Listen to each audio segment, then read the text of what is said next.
All right, guys, listen up. We've got a groundbreaking story today that's shaking up both the political and entertainment world, and trust me, you won't want to miss this. So here's the scoop. Melania Trump, the former First Lady, is taking the hosts of The View to court, filing a jaw-dropping $100 million lawsuit. Shocking, right? But that's just the tip of this unfolding drama. Now, you're probably asking yourself, what could have triggered such an enormous lawsuit? What exactly did they say? Well, buckle up, because the allegations are no joke. During a heated segment on The View, the hosts made some bold claims about Melania's private life and her genuine feelings toward her husband, Donald Trump. On that. That's a given. I also think that she wants to take him out. She does not want to be the First Lady anymore. They agree again. She doesn't want to be the First Lady. She destroyed the Rose Garden. Who hates Christmas? Melania Trump hates Christmas. She doesn't want to decorate for Christmas. She doesn't want anything to do with him. She doesn't want to sleep in the same room with him. She can't tolerate him. Allegedly. And she does. Yeah, how do you know all this? Yeah, I don't know. You don't know all this. Allegedly. They claimed, without holding back, that Melania hates Christmas, doesn't want to be the First Lady, and wait for it, that she can't even stand sleeping in the same room as him. Now, They stated without hesitation that Melania despises Christmas, never wanted to be the First Lady, and, wait for it, can't even bear sleeping in the same room as him. Now, as expected, these remarks didn't just go unnoticed.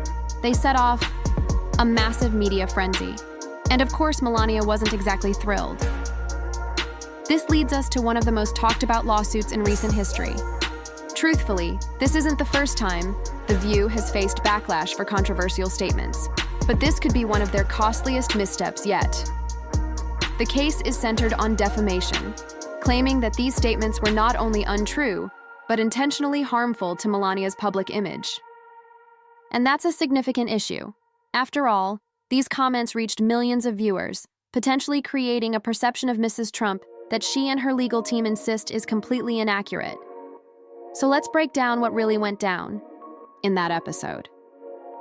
The discussion, or should I say the tirade, began as a conversation about Trump's presidency, but quickly derailed into a direct critique of Melania herself.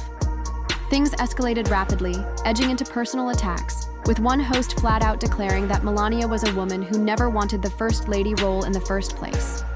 The general sentiment on the show seemed to be that Melania was merely an unwilling figure caught in the whirlwind of Trump's presidency. I also think that she wants to take him out. but what adds fuel to the fire is their comment on destroying the Rose Garden and hating Christmas, which, as expected, got tongues wagging everywhere. But what escalates the situation even further is their remark about ruining the Rose Garden and despising Christmas, which, as expected, sparked heated debates everywhere. The responses from both sides were intense. So how did this all unravel? The View is now under fire, and not just from Melania and her attorneys. Public discourse is in full swing, with some supporting the hosts in the name of free speech, while others insist their remarks cross the boundary into unjustified personal criticism. As for Melania, she and her legal representatives are taking this very seriously. Have separate. And she can. And so why all that criticism? I mean, that was gross from The View. And I look, agree. The View is not the litmus test of America. We don't think that. They were afraid of that remark. That was their problem. So why did they handle it that way? They argue that the impacts of such statements are broad, affecting not only Melania's reputation, but potentially sullifying perceptions globally. They contend that the effects of such remarks are widespread, influencing not only Melania's reputation, but potentially shaping global perceptions. Just think about the kind of backlash one might endure with millions of people watching. At the heart of the lawsuit lies the issue of malicious intent. Melania's attorneys aim to prove that these remarks were not merely spontaneous comments, but a deliberate effort to tarnish her public image. And that's where it gets really interesting. Proving intent is a tough challenge, particularly in high-profile cases. For those intrigued by the legal intricacies, let's break down defamation.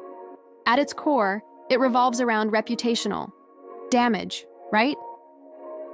To win, especially as a public figure, Melania must establish that the statements were false, harmed her standing, and were made recklessly or with intent. But the twist? The discussion shifts into the broader domain of free speech. The argument cuts both ways. While free speech protects critique, it doesn't shield anyone from making unfounded, damaging statements.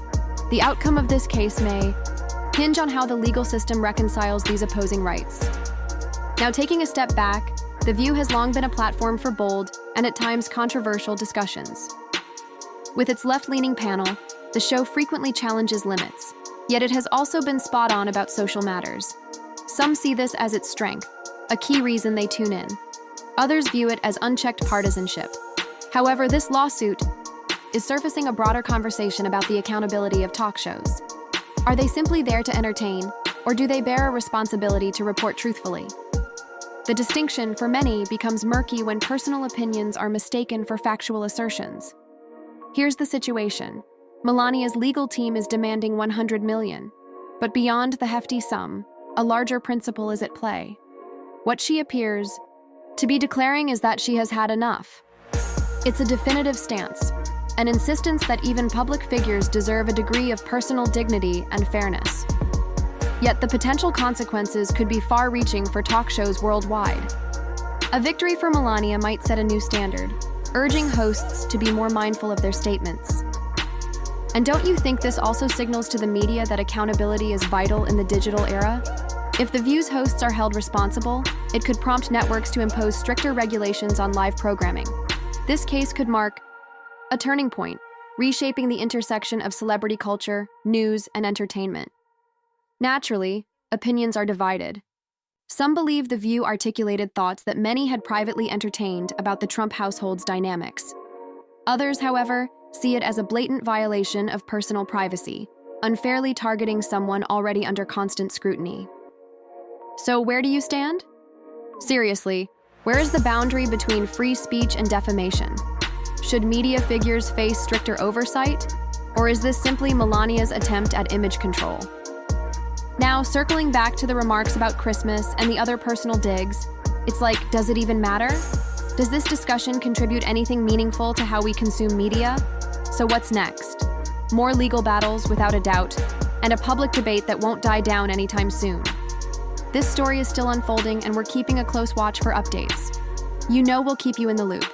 Be sure to share your thoughts in the comments. Seriously, we want to hear your take on this entire situation. Should talk shows rethink their approach, or is this lawsuit completely overblown? Stay tuned for the next video, where we'll dive deeper into this unfolding drama and likely uncover more eye-opening details. Until then, stay curious, stay informed, and keep the conversation alive.